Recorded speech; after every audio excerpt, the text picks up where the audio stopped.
Ang ipis na mahilig magyabang. Sa isang sulok ng kusina ay may nakatirang ipis na ang pangalan ay Pilu. Si Pilu ay kilala sa kanilang pugad bilang pinakamabilis tumakbo at pinakamagaling magtago tuwing may tao.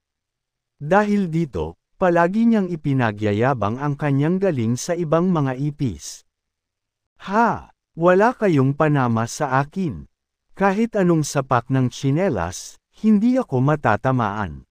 Sigaw niya isang gabi habang nagtitipon ang mga ipis sa likod ng refrigerator. Isang araw, nagpasya siyang sumilip sa ibabaw ng mesa para maghanap ng tira-tirang pagkain. Kahit binalaan siya ng kanyang kaibigang ipis na si Lita, hindi siya nakinig. Delikado yan, Pilu. Nandyan ang tao, baka mahuli ka. Paalala ni Lita. Pero tumawa lang si Pilu. Ako pa, kayang-kaya ko to.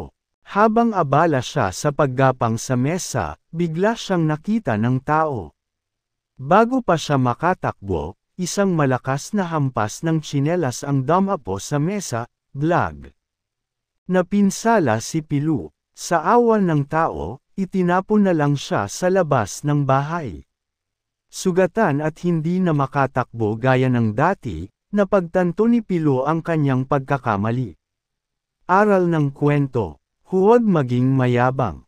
Ang sobrang pagtitiwala sa sarili, lalo na kung may kasamang yabang, ay maaaring mauwi sa kapahamakan.